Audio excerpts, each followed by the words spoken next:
कभी कभी जीवन में ऐसा समय आ जाता है कि हमें उन चीज़ों का सज़ा मिलती है जो हमने कर्म किए ही नहीं, जो दोष हमने किए ही नहीं, उनकी सज़ा हम पूरे समय झेलते रहते हैं। और ये हुआ है धनु राशि वालों के साथ। लेकिन अब आ गया है मुक्तिकरण का समय, क्योंकि अब आपकी कमान संभाल ली है देव गुरु बृहस्पति ने, और वो चाहते हैं कि अब आपकी ज़िंदगी में सब कुछ पॉजिटिव हो, नेगेटिविटी का कोई भी स्थान नहीं रहे। देव गुरु बृहस्पति जो जिसे कि जीवन कारक माना गया है, जिसे कि ईश्वर का प्राय माना गया है, जब वो ही आपके रास्ते में आपकी कमान लेके खड़े हो जाएंगे तो आपके रास्ते को कौन रोक सकता है, आपकी खुशियों को कौन नज़र लगा सकता है। कहते हैं ना, जब जब होई धर्म की हानि, बारही असुर अधम अभिमानी, तब तब प्रभु लह विविध शरीरा, हरहु दया निधि सज्जन पीरा। तो अब आपके लिए खुद भगवान खड़े हो गए हैं और आपका तख्ता पलट होने से अब कोई नहीं रोक सकता। ये जो शुरुआत हुई, एक नया ही ड्रामेटिक अंदाज में बृहस्पति सामने आए हैं आपके लिए। ये पदापर्व हुआ बृहस्पति का 15 मई 2025 से।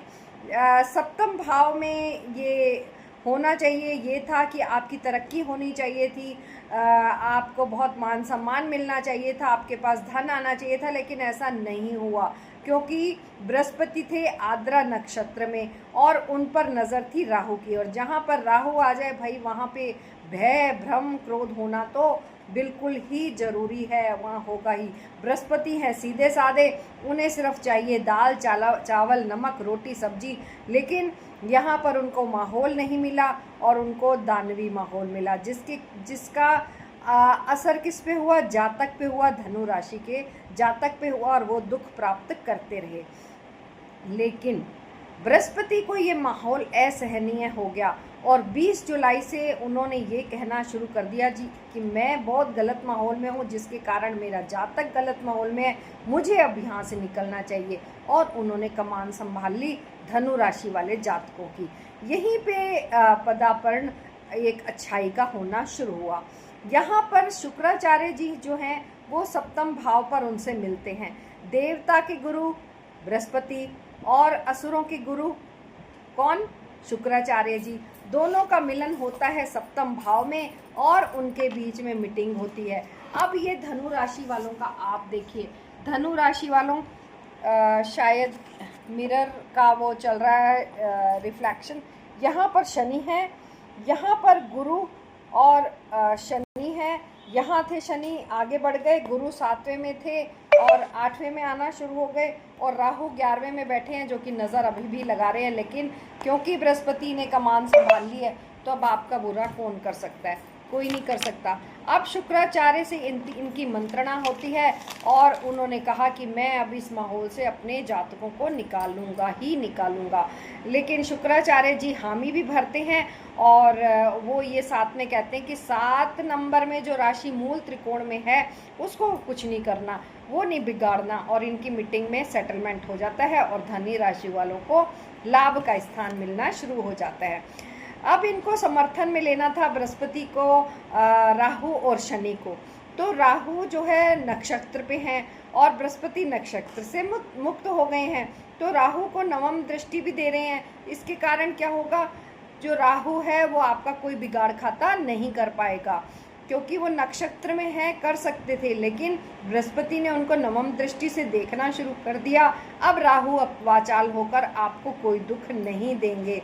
कोई भी प्रॉब्लम आएगी तो तीसरे घर में बैठे हुए हैं और चैलेंजिंग कंडीशन में है, तो रिजल्ट अच्छा नहीं है, तब भी बृहस्पति कमान संभाल लेंगे। अब ये 7वीं दृष्टि डालते हैं अपनी नवे घर पे, और नवा घर खुद धनु राशि का है, उस पर बृहस्पति की नज़र अगर आ गई है तो सब कुछ अच्छा ही अच्छा होगा। तो आप सिंपल तरीके से समझिए, बाकी चीज़ें हम पर छोड़ दीजिए। शनि अब बैठे हैं चतुर्भाव पर, वह भी ऐसा स्थान 2.5 साल तक वो बैठे रहेंगे, और जब एकादश भाव पर बैठते हैं ना शनि, तो जितनी भी इच्छाएं की पूर्ति है वो होगी, सोशल सर्कल बढ़ेगा, सोसाइटी में नाम होगा, समाज में इज्जत होगी, स्वास्थ्य अपने आप अच्छा होना शुरू हो जाएगा।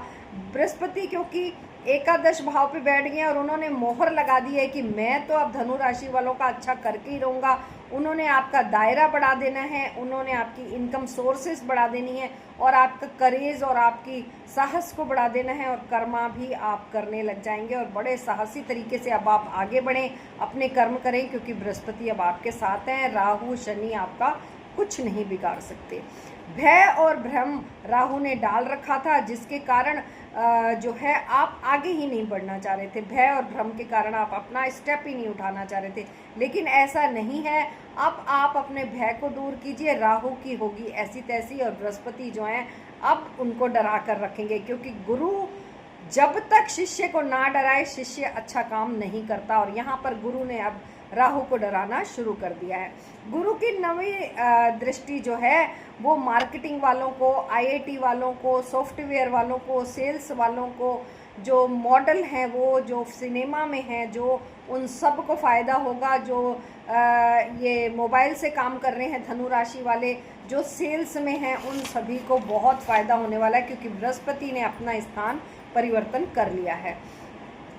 शनि चतुर्थ भाव में है तो वो एक्टिवेट हो जाएंगे। तो जो प्रॉपर्टी के काम करते हैं, अगर आपने किसी ने प्रॉपर्टी खरीदनी है तो आप खरीद सकते हैं। जो बड़े बिजनेस एम्पायर खड़े करके बैठे हैं, जो बिजनेस डीलर हैं, जो कि प्रॉपर्टी का डीलिंग करते हैं, उनको तो बहुत ज़बरदस्त फ़ायदा होने वाला है। और ये फ़ायदा कब तक चलेगा? 18 अक्टूबर 2025 तक तो ज़बरदस्त चलेगा ही चलेगा। उसके बाद बृहस्पति अतिचारी अवस्था में ही, यानी कि जो अभी अतिचारी अवस्था है ना, कि वो बहुत साहस में है, इसी अवस्था में वो एक स्टेप आगे ले जाएंगे। अब जो बड़े बड़े चिकित्सालय खोल के बैठे हैं, जो बड़ी बड़ी फैक्ट्री खोल के बैठे हैं, जो बड़ा इन्वेस्टमेंट करना चाहते हैं, उनको भरपूर काम मिलेगा और बहुत ही उनको लाभ हो जाएगा। ये सारे बड़े बड़े बदलाव होंगे, लाइफ चेंज हो जाएगी, गेम ट्विस्ट हो जाएंगे, लाइफ में ऐसा बदलाव आएगा धनु राशि वाले कि आपकी तो हो जाएगी बल्ले बल्ले। तो जो भी इन्वेस्टमेंट करना चाहे इस समय में कर लें।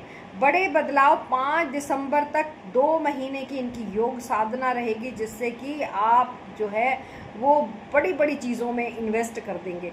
अब आप देखेंगे कि इसी अवस्था में 5 दिसंबर को जो है बृहस्पति वापस एक कदम पीछे आते हैं, लेकिन आपका जो घर है, आपके जो काम है, आपके जो कर्म है, वो तो एक्टिवेट हो चुके। तो बृहस्पति को सेम टू सेम माहौल मिलेगा, तो वापस से वही चीज़ें रिवर्स होंगी और वापस से जो आज से शुरू हो रही है ना, मतलब 13 तारीख से जो तख्ता पलट है, वो स्थितियां वापस से ऊपर की ओर जाना शुरू हो जाएंगी, फिर से फ़ायदे होना शुरू हो जाएंगे, रिजल्ट बढ़िया आना शुरू हो जाएंगे। चेतन मन को आप समझाना शुरू कर दीजिए कि अब मेरा अच्छा होगा ही होगा। धनु राशि वालों, 2 मन होते हैं, एक चेतन और एक अवचेतन। अवचेतन मन में अगर आपने कह दिया कि अच्छा होगा, चेतन मन में आपने कह दिया कि अच्छा होगा ही होगा, तो अवचेतन मन अपने आप ही स्वीकार कर लेगा। और जैसे ही आपका मन स्वीकार करेगा, आपका अच्छा होना शुरू हो जाएगा। मेरे कहने का मतलब है, जो मैं कह रही हूँ इसे आप मान लीजिए कि अब आपका अच्छा होना शुरू होगा। इस तरह आपका हो जाएगा तख्ता पलट और आप बढ़त में रहेंगे। लेकिन कुछ तो उपाय आपको करने चाहिए। जब गुरु आपके लिए इतना कुछ कर रहा है तो आपको क्या करना चाहिए? बृहस्पति को मानना चाहिए, पीले रंग का बहुत उपयोग करना शुरू कर दीजिए, पीले रंग के वस्त्र पहनने शुरू कर दीजिए। ओम ब्रह्म बृहस्पतियाय नमः, इसका चैंट करना शुरू कर दीजिए और गुरु को बहुत शुक्राना कीजिए कि आप मेरी ज़िंदगी में आए और मेरा तख्ता पलट करके आपने मुझे राजा बना दिया। कहाँ मैं रंक की ज़िंदगी जी रहा था, आपने मुझे राजा बना दिया। तो धनु राशि वालों, तैयार हो जाइए तख्ता पलट के लिए और आपको भगवान बहुत आशीर्वाद दे। बहुत सहन किया है आपने, लेकिन मैं चाहती हूँ अब आपका भला ही भला हो। Goodbye, have a nice day.